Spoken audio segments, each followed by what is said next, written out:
And then questions about a minute as quickly as they can respond, and then a 2-minute closing. There are refreshments if you are interested. I want to start off by, first of all, welcoming you. My name is Vanjie Neal. I'm Vice President for the Aztec Chamber of Commerce. And thank you for joining us here today. There are cards available if you are interested. Feel free, raise your hand. We'll be more than happy to get a card to you and a pen for your questions.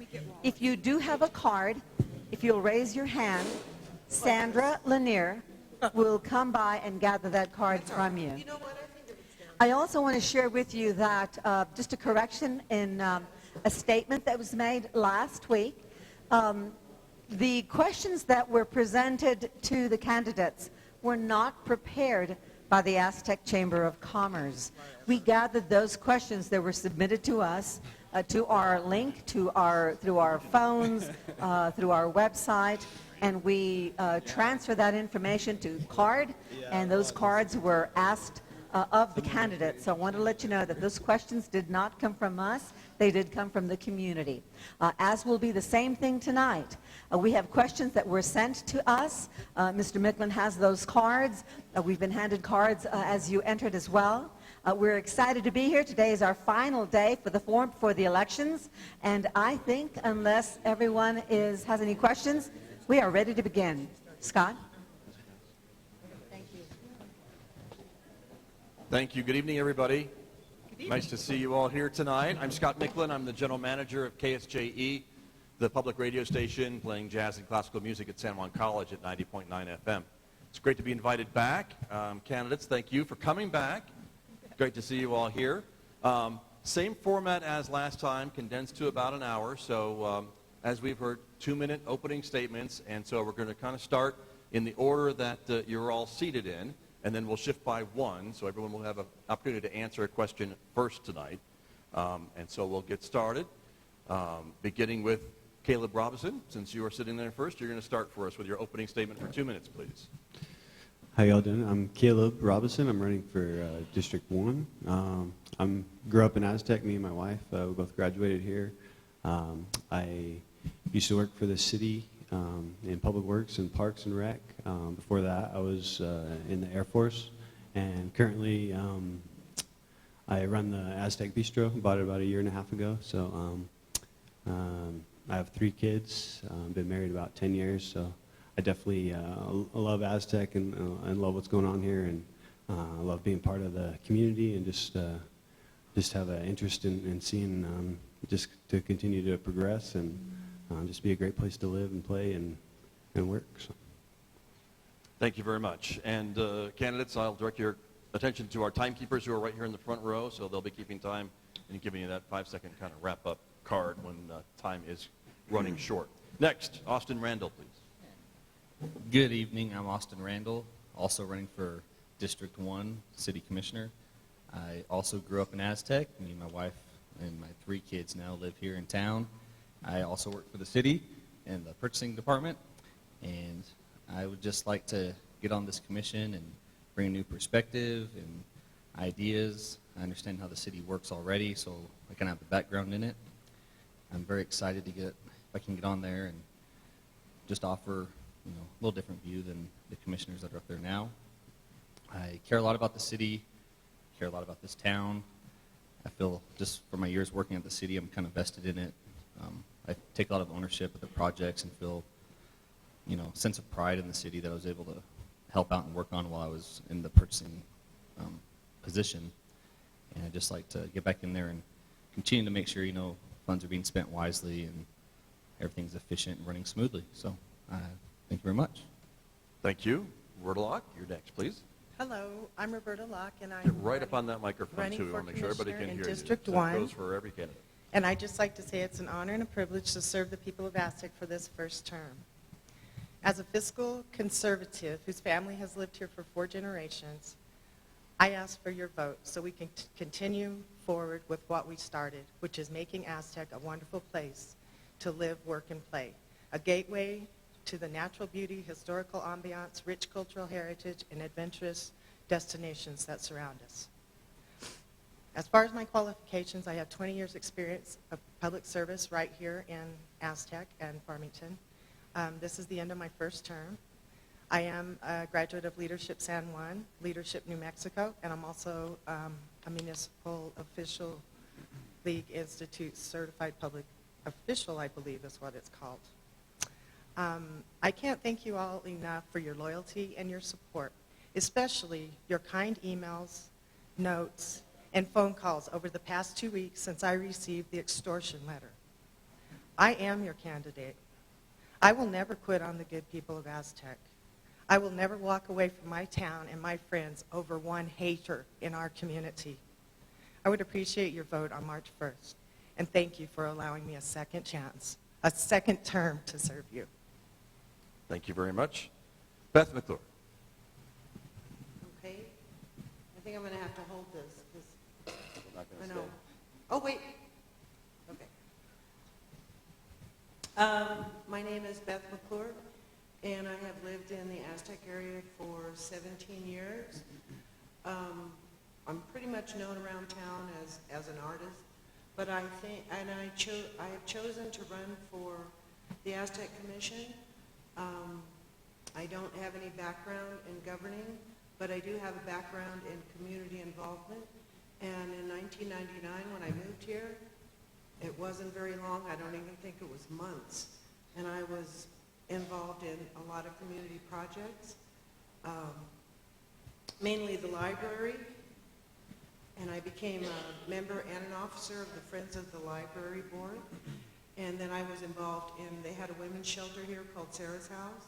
I was pretty active with that. I feel I have some critical thinking and some analytical thinking, and there goes my mind. And I have shared a lot of ideas with the city manager. I know, it's sad. Go ahead. I have some ideas that I would like to bring to the city of Aztec. I would also like to be a part of the whole process, and I think I could bring a lot to the city, and I would appreciate your consideration. Thank you very much. Thank you. It can die now. Sherry Sipe, please start when you're ready. Good evening. Welcome back. I'm Sherry Sipe, and I've served as your commissioner for the last 2 terms. I have also served as the mayor pro tem for the last 2 years, and I am the Aztec rep on our Northwest New Mexico Seniors Board, the regular board, and the executive board. And I also serve on the MPO committee, which is the Metropolitan Planning Organization, and the Economic Development Advisory Board. My husband Ron and I have been married for almost 45 years. We were both raised here in Aztec. We raised our 3 girls here, and now some of my grandchildren are being raised here. So I love this town. It's my hometown, and I feel I have a vested interest in that. I love the people, and I want to see Aztec be the best that it can be. I'm seeking re-election because there are several big projects that I would like to see completed.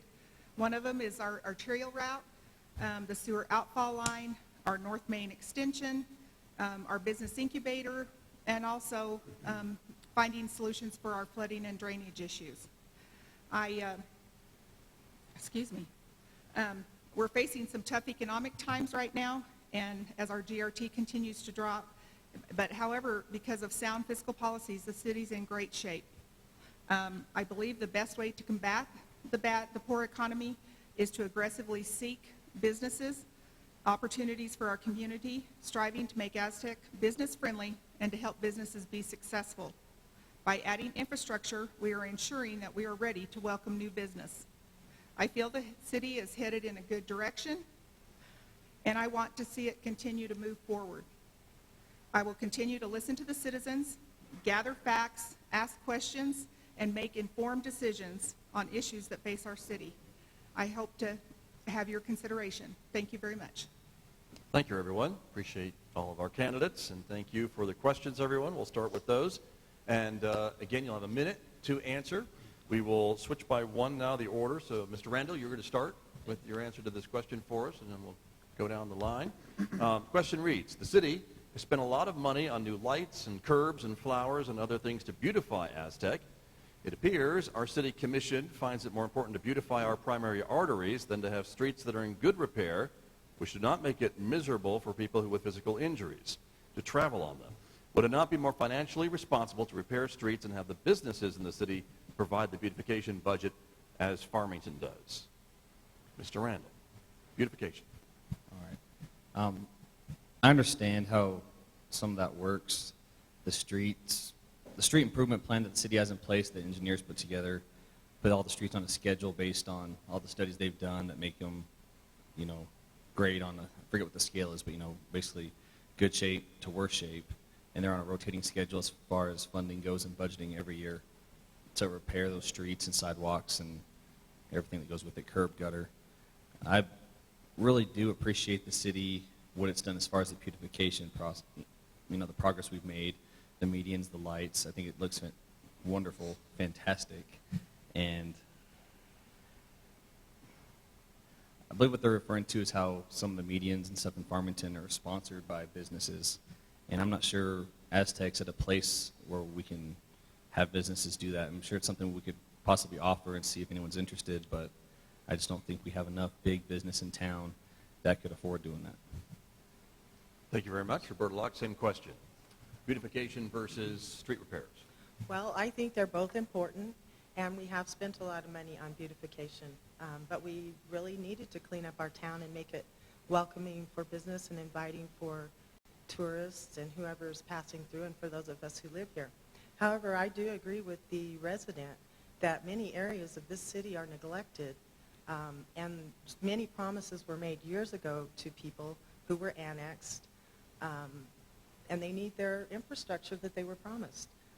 One such area is Dillon Heights. It's been 20 years. They're supposed to have sidewalks. They're supposed to have sewer, city amenities, and they do not. So I do agree with the resident who asked that question. I think you're right. We do need to spend some money on the other streets. Thank you very much. Up next, Beth McClure, please. I have to wake up my mic. Okay. I don't know. Great, I have to hold it now. Better. Being a longtime traveler in the Southwest, and I started coming to the Southwest back in the 60s. I know, that ages me right there.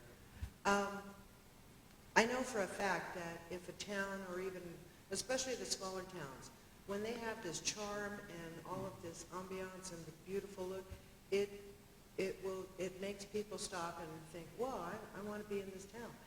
I think the beautification is very important, and as I've had many discussions, not only with the city manager, but I think some other commissioners, about hoping down the line that we could be a gateway town because we have so much to offer around. And I have to agree with Austin. It's difficult to compare Aztec with Farmington because we don't have the businesses here to possibly sponsor meetings and stuff like that. But as far as the residential, I don't know. I don't know which neighborhoods have been promised. I would certainly be willing to look into it, and I think the commission could look at, looking at funds to not only be part of the beautification of the town, but also address the neighborhoods. Thank you. Thank you very much. Sherry Sipes, same question. Yes. I think the beautification that we've gone through in Aztec was a much-needed project. I think it was a long time coming, and I think it has really made our city much more aesthetically pleasing for those traveling. Even through here, our goal is to get them to stop here and to get new businesses here, and that's a big part of that. I also think it's important to have our streets in good repair. I hope that we do have a 10-year street plan, and that gets updated, and a lot of times streets get shifted around because of need. If one becomes in disrepair more than one that's ahead of it, sometimes it gets moved up. Of course, it all depends on money to repair these, but we do need to keep a balance between those two, and we have. It just takes time to get those streets repaired. As far as for physical disabilities, I think we've come a long ways in that too, and I hope that we can continue on the track that we're on and just keep our streets in good shape. Thank you very much. Mr. Robinson, coming off to you now. Yeah, sorry. I'm getting, I think I agree with all the candidates also that I think both are very important, and I've got lots of positive feedback from pretty much everyone I know, just liking the improvements, but also I think a lot of the street improvements we may not see, for example, the neighborhood by the old Boys and Girls Club I know recently got done, and when I was with Public Works, they were working on a continuing just list, and there's only so much you can do each year, but I really think the city's trying to get those things done, and I think both are very important, and the ambiances, or the beautification is important for just quality of life, and again, attracting tourists and stuff like that, so thanks. All right. Thank you all very much. Next question, and Roberta Locke, we're going to start with you this time. The question reads, in a recent town hall meeting, 2 commissioners admittedly felt they did not have all the information they needed to vote on an issue, but voted anyway. Now that the issue has become controversial, they want to revisit it. What kind of message do you think it sends to the citizens, business owners, and new business prospects about the commission?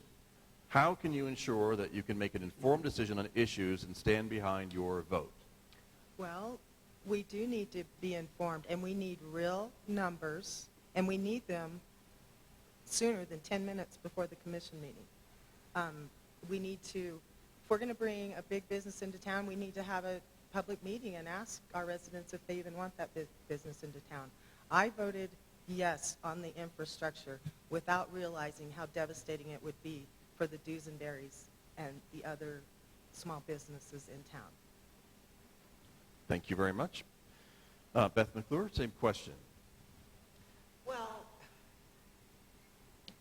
not being on the commission, I'm assuming this is directed at the O'Reilly proposition. Just being a citizen myself, I would wonder about duplicated businesses. We are a town of just 7,000. I would like to think that if I was on the commission, that we would all be very proactive with coming up with all the possible questions that could possibly arise from any type of project like that. Not being on the commission, I don't know what information was given to everybody. But I would like to think the commission would work together and come up with the necessary questions before they okay some sort of project like that. All right, thank you. Maybe a brief follow-up. Would you, if you get on the commission, Ms. McClure, would you stand by a vote, or would you be open to revisiting it if you thought there was new information? I think I would be open to revisit it. If some problem questions came up about a vote, I would like to think that we could go back to it. All right. But I don't know if contracts are involved or anything like that, so I don't know. Thank you very much. Sherry Sipe, same question, same issue, I guess. Okay, thank you.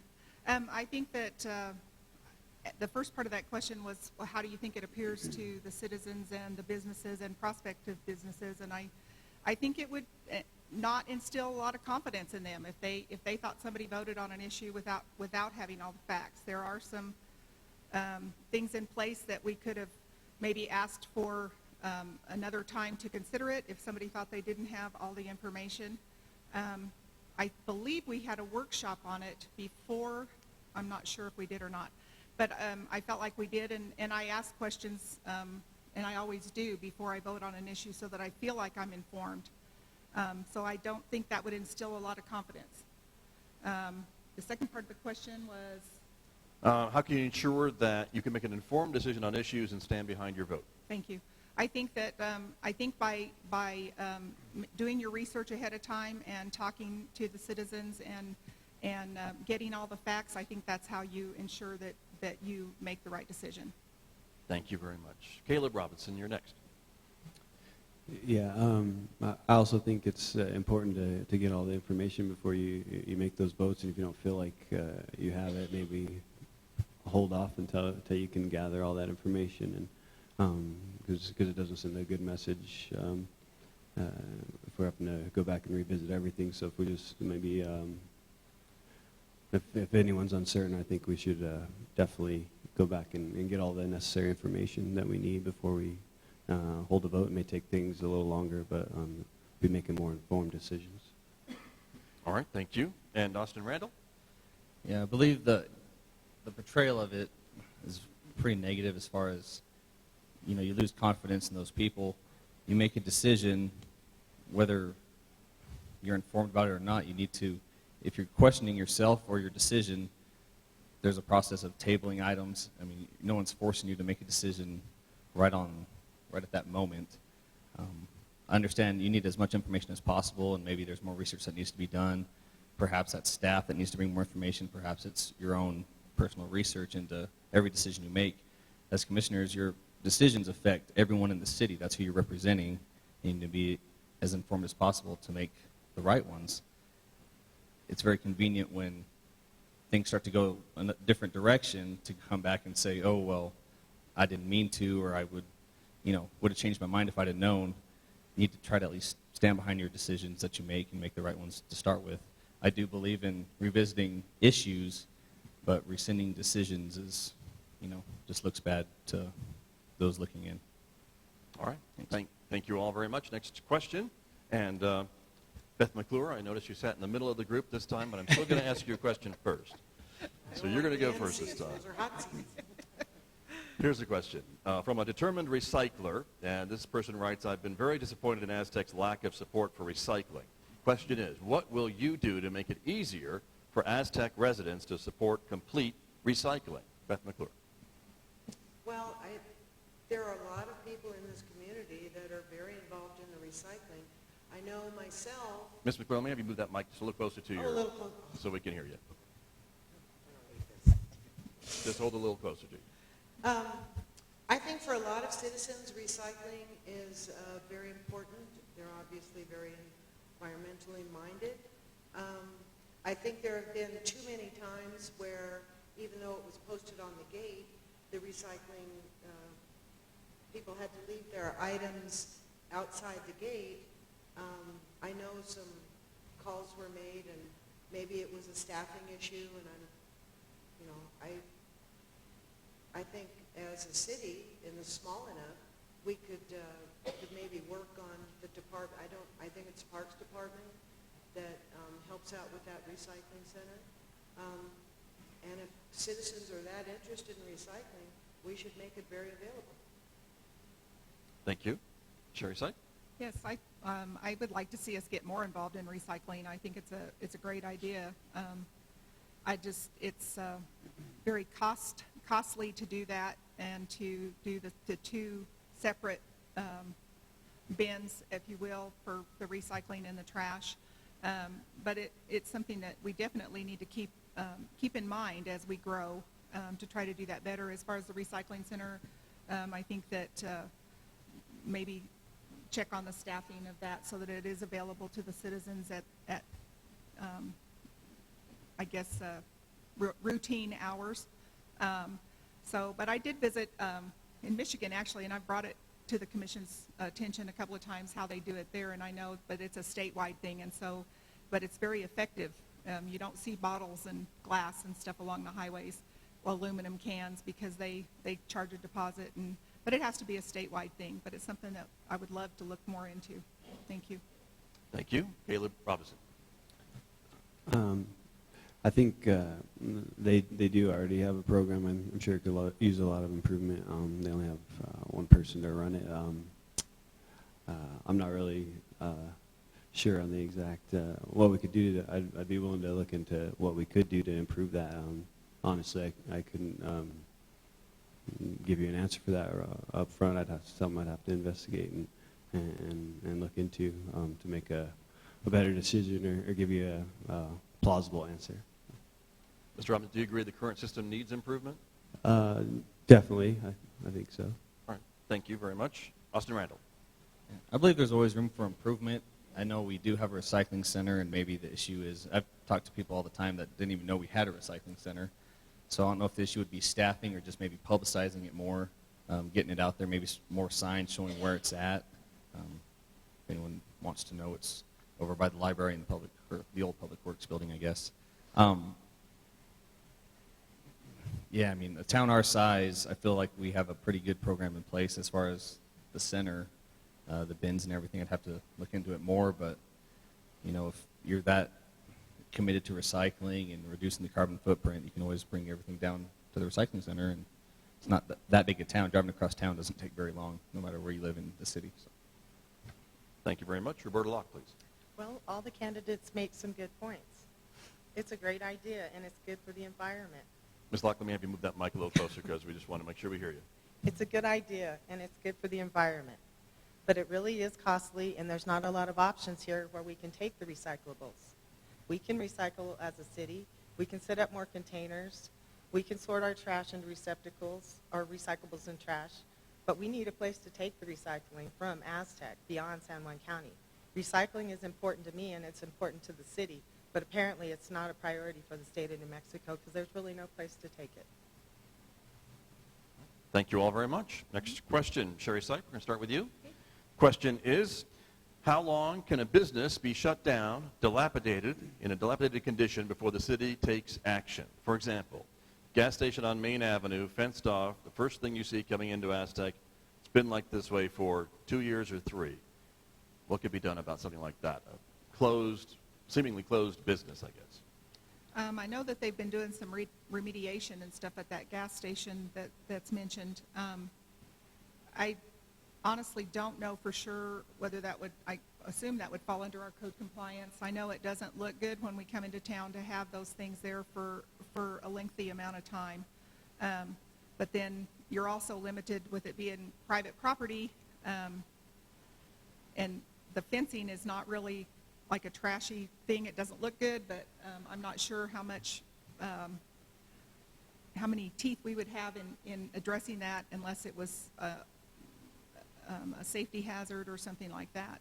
But with private property, of course, you're always limited on what you can tell them what they can do with it. So anyway, hopefully we could move something forward. So that's something I would have to look more into. Thank you. All right, thank you very much. Caleb Robinson, to you next.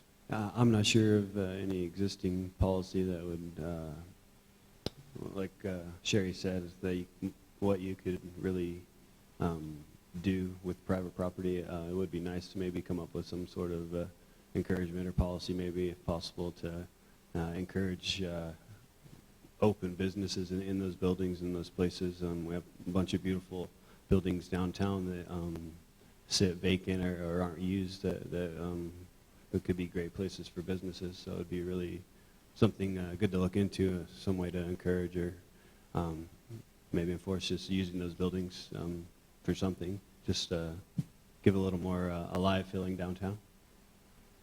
Thank you very much. Austin Randall. Yeah, I completely agree that it's a terrible eyesore. I think it's referring to that old Mustang station on Main Street, and especially with the fencing up. It's, you know, one of the first things you see when you come into town from the south side, and it looks terrible. I don't believe there's a whole lot the city can do. I think a big problem with that is since it was an old gas station, the tanks underground, the environmental, you can't build on top of that. So it's a perfect location for a private company to come in and build a store. You know, it's a corner lot right there when you come into town. But other than pursuing a private business, you know, some businesses to come in and take the lot and do the remediation that's necessary to make something out of that lot, you know, their hands are kind of tied. Maybe if you could like put a wood fence around it, something, privacy fence. It's just, you know, only so much that we can do, or they can do as a city. Thank you. Roberta Locke. Last week, one of the questions was the role of government. And I'd like to say that the business of government should be as minimally involved in our lives as possible. Some buildings are unsightly, but being unsightly is not a crime. If you own something and you pay the taxes on it, it's yours and it's your business. I personally think communication with the business owner could go a long way. But as far as the city doing anything, the city needs to mind its own business when it comes to private property. Thank you. Beth McClure. Well, the unfortunate thing about that piece of property is this. The city has invested a lot of time and creative work with that brick wall saying, "Welcome to Aztec." And as you come down that street, the very first thing you see on the left it looks like quite an abandoned corner. I don't see why, and I like Sherry, I don't know exactly what the codes would be for seemingly abandoned buildings or nothing's going on with it. It is right on the main street of Aztec, and that main street is all about the charm that Aztec has. It seems to me that maybe, and I'm not sure about this, that maybe the commission could work together and work on a code that would help to prevent this type of situation. Again, I don't know about the codes, and I don't know how you would deal with a landowner or business owner property if they've just let the property go to crap. I mean, I hate to say crap, but it is an unsightly corner. I do have to admit. All right. Thank you. You said it twice, but thank you very much.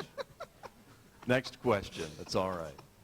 Next question. We actually have a couple up here regarding flooding, and so I'll try to maybe combine them. So if you can talk about flooding, Mr. Robinson, we'll start with you again. So back to that order. One is, it's kind of a two-parter then, we'll say. Could the city create, there's your question, can the city create a flood preparedness program as we head to the monsoon season so that businesses and residents are not forced to leave their locations or take on repairs because of irresponsible landlords? And then maybe the greater question is, how do you feel you should address some of the recurring flooding within the city limits of Aztec? Well, I definitely feel I have an interest there. We were shut down for like 2 months. Fortunately, ours came through the roof, so insurance was able to cover it. But it got very close to our front door, and a lot of homes and a lot of businesses on Main, just all over town, got hit really hard with that storm. It was unusually heavy, but it's happened more than just that once. I think we definitely need to. And I know they're doing a study, hydrological study, to maybe see what we can do to improve the drainage and just ensure that doesn't happen again in response to getting a response team. I think that'd be a good idea. I'm not sure. I think that'd be a great idea just to get people. I don't know if that would involve maybe the fire department or volunteer team or what we could do, but I think it's definitely worth looking into. I think a lot of places could have been help, maybe sandbagging and stuff like that.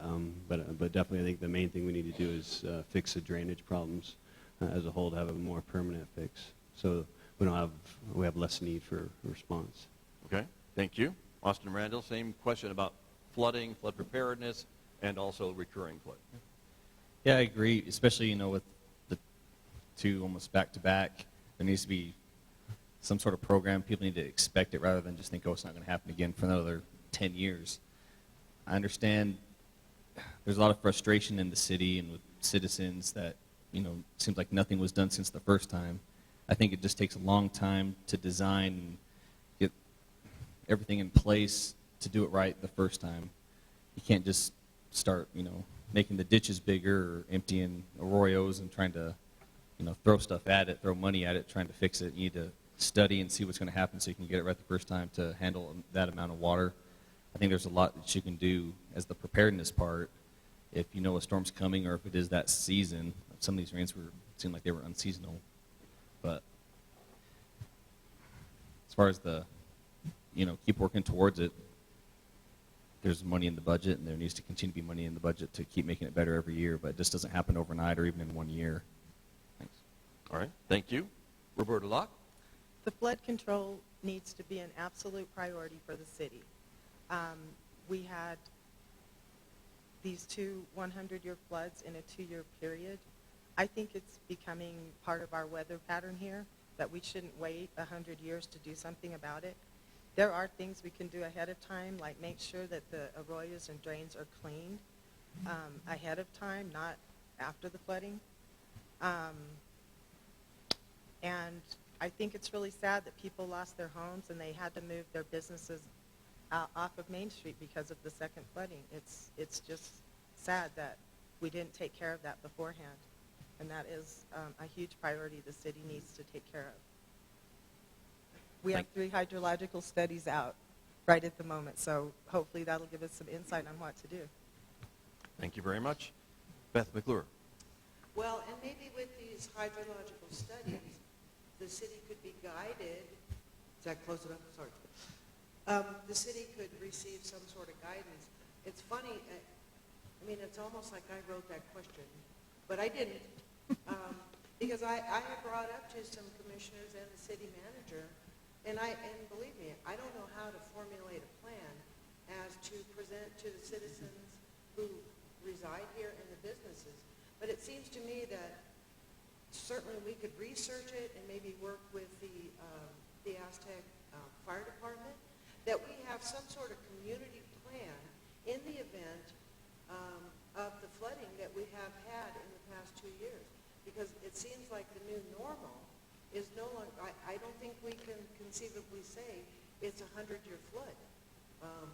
Because right now it looks like an every 2-year flood. And the last one in August was very devastating. And I know some tenants on Main Street, they had to vacate the building. It was just a lot going on. And I don't think citizens or business people, they don't have an immediate plan. There's no answer, and there's no pamphlet, nothing. And I think the city could get involved in something like that. Thank you very much. Sherry Sipe? Yes.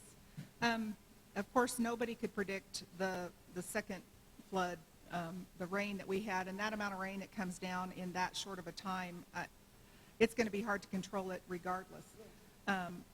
Mother Nature always wins. I agree, I think it would be a good idea to have some sort of an emergency plan in place. However, our fire department is so small to try to depend on them, and they're a volunteer fire department. I think that they would do what they could, but during the second storm when we had the flooding, well, let me go back. After the first storm, I know that we did do some cleaning of some drains and trying to make sure that happened.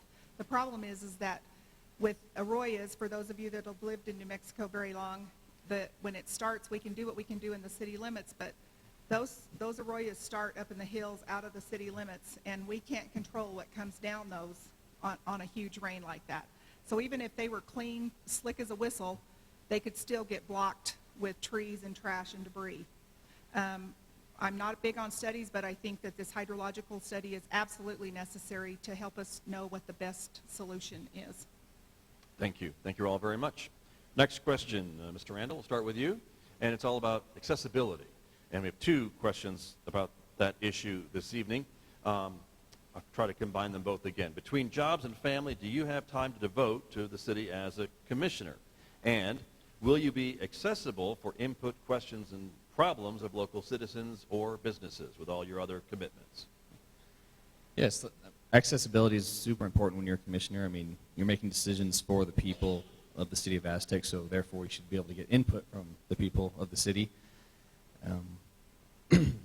I think it's very important to voice concerns also if you have them, not just, privately speaking to one commissioner, but, we have commission meetings, twice a month.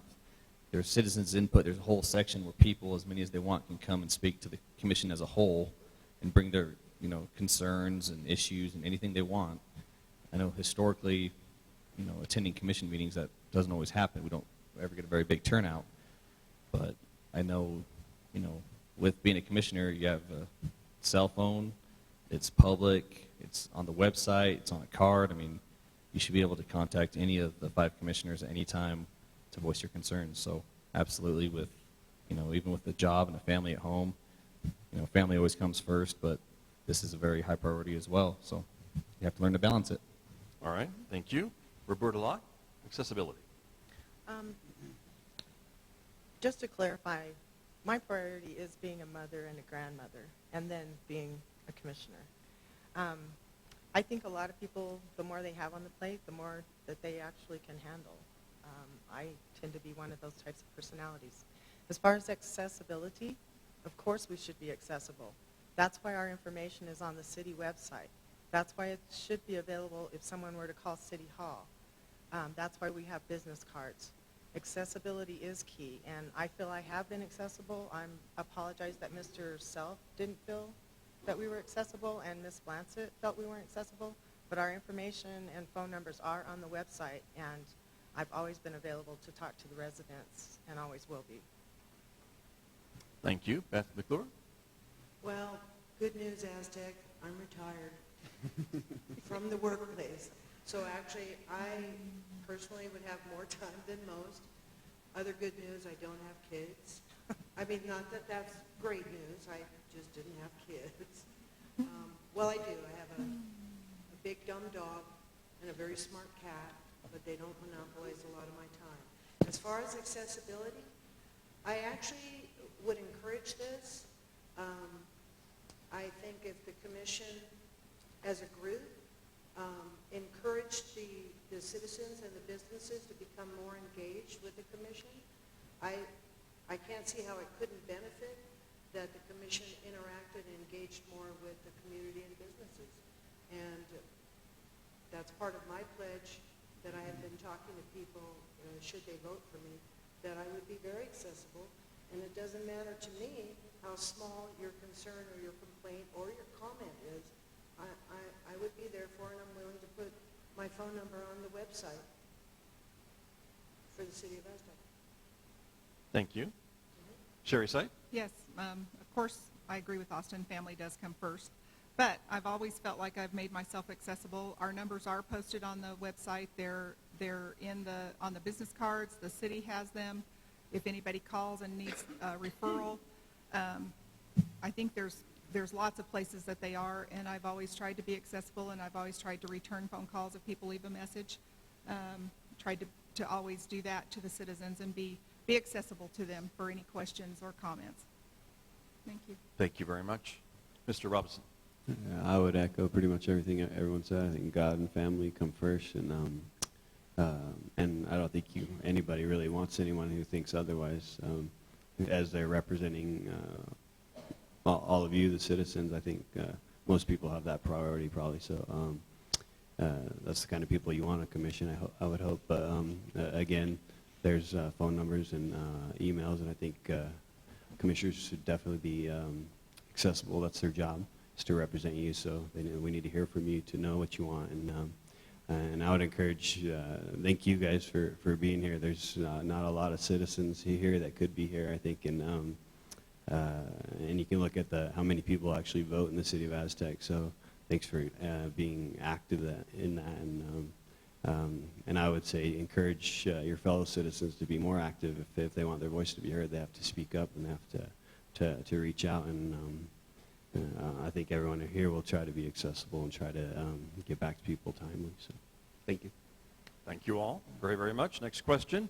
Roberta Locke, you'll start with the answer to this question. Would you, as a commissioner, vote to continue funding projects from the Enterprise Fund that do not or will not profit the city of Aztec? The enterprise fund is for utilities and such that everyone has to pay, and the city has a hope at some point they'll break even or even make a profit. We have the golf course under the enterprise fund, and we're saying that we want to market it and spend additional money on this. You don't market utilities. You either pay or you don't have them, or you get your lights cut off. No, I don't think we should fund those things out of the enterprise money. Thank you very much. Beth McClure, same question. Well, I don't know that I could answer this one completely because I don't think I have a full and broad understanding of what the enterprise fund is. And could you repeat the question a little bit? Happy to. A little something. I don't know. The question is, would you as a commissioner vote to continue funding projects from the Enterprise Fund that do not or will not profit the city of Aztec? Again, I would feel like I would have to have access to because I'm not a commissioner, but if I were, I would want access to all the information I could get about that project. Do you not feel you can make a blanket statement one way or the other? Is that what you're saying? You'd have to judge each one on its own merit? I would have to need a little more, I would need a little more information, and I don't think I understand exactly what the enterprise fund is. If in general it didn't benefit the city of Aztec, I don't think I would be for it at all. Okay. Thank you. Sherry Sipe? Yes. We don't just have one enterprise fund. There's multiple enterprise funds. The airport is one that is set up under an enterprise fund. Of course, our joint utility fund, our water, wastewater, and of course, right now, the golf course is one. I think that you have to look at things individually through these to see the benefits and the negatives. I think trying to save the golf course is a good thing because it is a $3 million asset, as Mr. Russell pointed out at the town hall meeting. I think it does bring people into our community and hopefully let them stay in our community. I know that it's a real controversial issue, and I don't know that we could continue it for a long period of time, but I think we need to give it a chance to succeed. And I think it's a case-by-case basis as far as the enterprise funds, because there's not just one enterprise fund. Thank you. Caleb Robinson? Yeah, I'm with Beth that I don't fully have all the information on that, but I think if it's not something profitable or something that is improving the quality of life of the city, I definitely wouldn't be for it. But I would also agree with Sherry, from what I'm understanding, is that we kind of have to look at each situation and see how it benefits the city or how it helps the quality of life, and make your decision from there. But if it doesn't benefit in any way, I don't see why you would support that. Thank you. Austin Randall? I think the main question is, I mean, whether it's coming out of an enterprise fund or some other fund, it's still the main question as far as should the city operate the golf course if it's not making money. And from what I've read in the recent articles in the Daily Times and compared to other golf courses in the area, it seems like a lot of them really don't ever turn a large profit, but they justify it by saying, you know, it's more of a quality of life for the area. It's just, that's the main question, and that's what you have to look at, is weighing, is it worth the quality of life that it's costing the taxpayers and coming out of the budgets? As far as which fund it comes out of, it almost seems irrelevant because it's still, you know, taxpayer dollars and, you know, public funds. I would say, as far as the question on whether or not the quality of life is there to cover, you know, to outweigh the costs, I think we just need to give it more time to see, and if it continues to lose large amounts of money and people don't turn out to support it, then, you know, that's going to outweigh the benefit of having one. All right.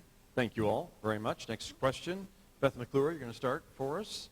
And the question is, how can the Aztec Commission facilitate and implement a merchants association for Aztec businesses? And maybe the other part of that is, should the commission do something like that to start a merchants association for Aztec businesses? Well, I'm not sure exactly how merchants associations work exactly. I know we had a Main Street Business Association. I don't know if it was merchants. I think it would benefit the community if the commission was involved in it. I don't know that the commission should be running the merchant association, but I certainly think it should be encouraged. And I can't see how it couldn't benefit the ongoing businesses that we have in Aztec. I think a merchants association is a really good idea. Excuse me. And it kind of puts back into the hands of the businesses incentive and come up with their own programs or projects to jumpstart and keep the businesses in Aztec thriving. Thank you. Sherry Sy? Yes.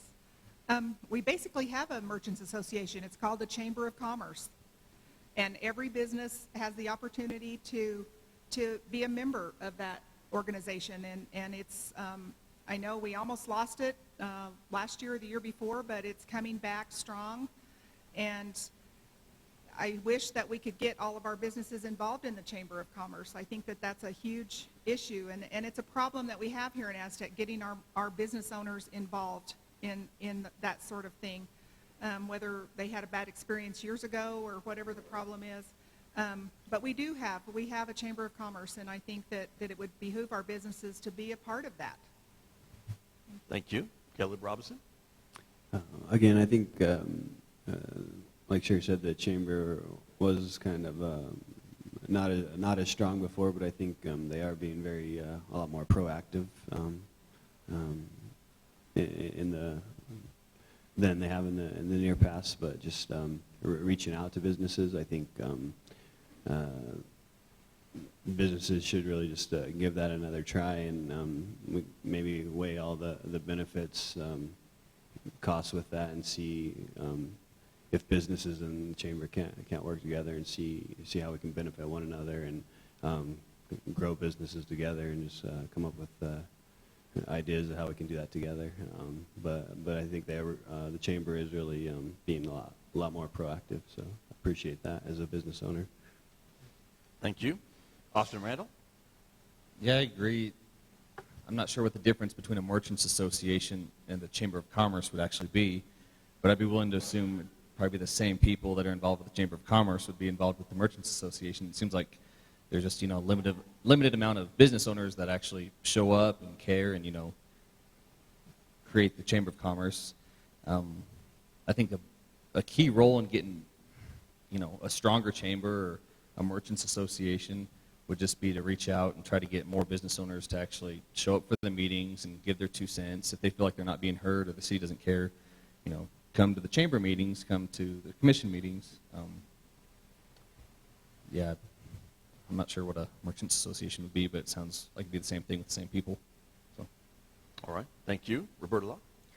I'm guessing that a merchants association would be similar to the Chamber of Commerce, and the city would support a merchants association in the same way that the city supports the chamber. But overall, it really comes down to the business owner. It's up to that business owner if they want to participate. It's not up to the city to force them to participate. So the business owners, we can support them, but I'm not going to force anybody to do anything. Thank you. Thank you very much. This will probably be our last question, candidates, and it's maybe a short one that you can answer quickly, but we'll find out. And again, Sherry Sipe, you're going to start. Okay. And the question simply is, how do you feel about term limits?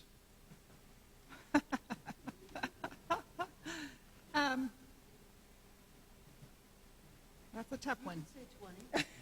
I could say 20. I don't think 20s. No.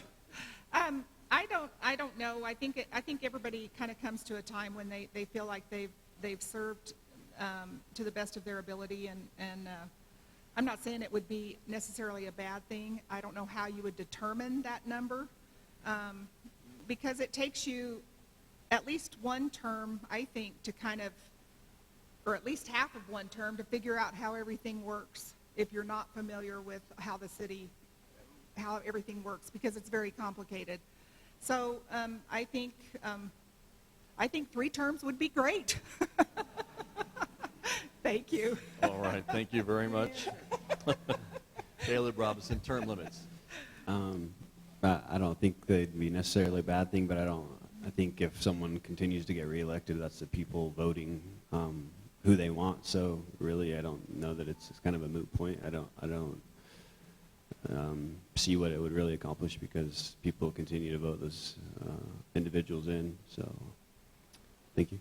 Thank you very much. Austin Randall? Yeah, I agree exactly with what Caleb said. Is, the commissioners are elected by the people. I know there's a commissioner in Farmington that's been in the same position for a long time, and it seems crazy, but the people, she keeps getting reelected. So as long as she does well in that position, and obviously she does, if people keep reelecting her, why would you put a limit on that? I mean, I can't understand being in public office that long willingly, but I don't think it'd be a big point to put, enforce limits on, terms. It's who the people want is who the people want. That's who gets elected, and if they get reelected, great. That's what the city wanted. Thank you very much, Mr. Randall. If you're elected, we may remind you, you said you would be on the commission for 10 years. Just don't forget that. Roberta Locke. Well, at the city level, there are no term limits other than elections.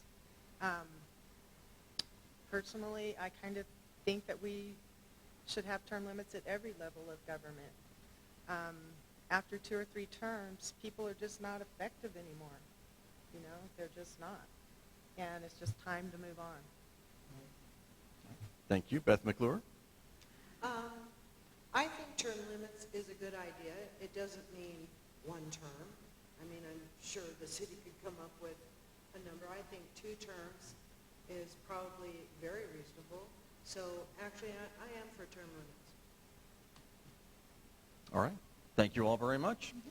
Now we will hear from all of you for your closing arguments. That is a 2-minute time limit, and we'll reverse the order. So Sherry Sipe, if you wouldn't mind starting, and we'll go opposite direction of our table here. Okay, sounds good.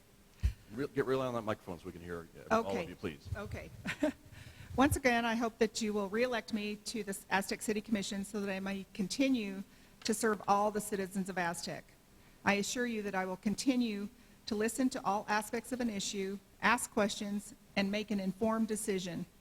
I'm level-headed, and I'll make my own decisions based on facts and input from all the citizens, not just a small behind-the-scenes group. I want Aztec to continue to move forward, and I also want Aztec to continue to be a desirable place to live, work, play, rich in history and small-town values. That's our mission statement. I would like to thank you for your support, and I hope that you'll reelect me. Thank you. Thank you very much. Beth McClure, next to you, please. 2 minutes. Okay. Well, I'll try to fill 2 minutes. I'm not sure. I would like to think that the people would consider me. I am a critical thinker. I'm an analytical thinker. I have been a business owner in my time. I have always been involved in communities. I realize, just judging by some of the questions here tonight, I didn't have some answers, but I can assure you I'm a quick study. I can learn. The learning curve will be very, very quick for me. I think I could bring a new perspective to the city. I know there's some hot button issues, one of them being the golf course. And I have been boots on the ground. I have been talking to a lot of people, and I have to say a lot of people are quite unsettled just with the numbers. I think it would be quite a gamble to go ahead and go through with that project, but I'm certainly willing to look more into it. Again, I don't have access to all the information about it. I have been up to the golf course, and I have been talking to the people up there and the city manager. So I'm not a narrow thinker, and I'm certainly open for all processes. And I mean, I'm not really sure what kind of what I could bring to the commission as an artist. Primarily, I am an artist, but I have a background in a lot of areas, and I can bring all of that to the commission. And I would greatly, I would hope that you would consider voting for me. Thank you. Thank you very much. Roberta Locke. Well, the city has many obligations to fulfill, and we can start by finishing the arterial route that's been in the process for at least 15 years. We can finish the North Main project and fill it with small town friendly businesses. We need to finish developing this flood plan and get all that under control. Years ago, commissioners made promises to residents for services in neglected areas, and we need to make good on those promises, and that's what I'd like to do. As far as the golf course, let's put the golf course on the ballot in November and let the citizens of Aztec decide whether they not want to continue to subsidize it. Rosebud County, Montana did this. They add a $5 fee to their property taxes, and all the county citizens can use the golf course for free, but they do pay for carts, balls, and food. We have to look at the number of memberships at Hidden Valley. It's largely comprised of government employees receiving reduced rates. To me, this is just a form of cooking the books to make the need look more attractive than it actually is. And the only people who are truly qualified for reduced rates at any golf course are active military personnel, veterans, and special needs individuals. And I would appreciate your vote on March 1st. Thank you very much. Austin Randall. One of the great privileges we enjoy in this country is the right to vote and, select our representatives. And I would encourage everyone, regardless of who you're voting for, to get out and vote, get your friends to vote. Word of mouth is huge in this town. It's very important to stand up for what you believe in and have your voice heard. I would really like to be part of the changes coming to the city. I like to have a say in what's going on in the city where I'm raising my family. It's very important to me. I'd love to be in there and make some good decisions. I promise to make informed decisions and try to get the decisions right the first time for the city. Some have said, some commissioners, elected officials aren't very effective after a few terms. I would argue some commissioners aren't effective after one term. It just, base your votes on what you believe in and what we've said here tonight and, what direction you want the city to go. So I appreciate everyone coming and would appreciate your vote. Thank you. Thank you very much. Caleb Robinson, your turn. Again, just want to thank all of you for coming out, and I totally agree with Austin. I encourage you to encourage others to get out there and vote and be part of who's elected, be part of, let your voice be heard, and regardless if you pick me or not, I'm thankful for your support, but I think we got lots of good candidates, so get out there and please vote, and whoever is elected, I'd like to see give your opinions and give positive feedback as well as a negative. Encourage commissioners how they're doing well. I think they've done a lot of great things, so don't forget that.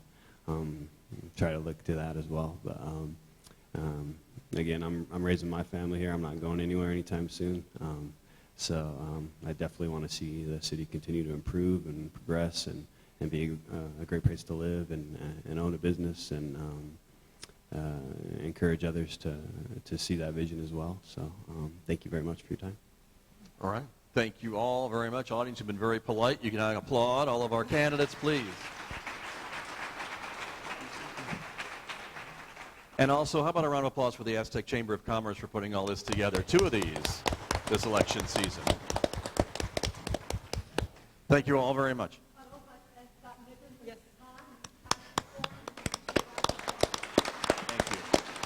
Thank you very much. Thank you all for coming. Again, spread the word about Election Day on Tuesday. Thank you. Good night. Thank you for coming.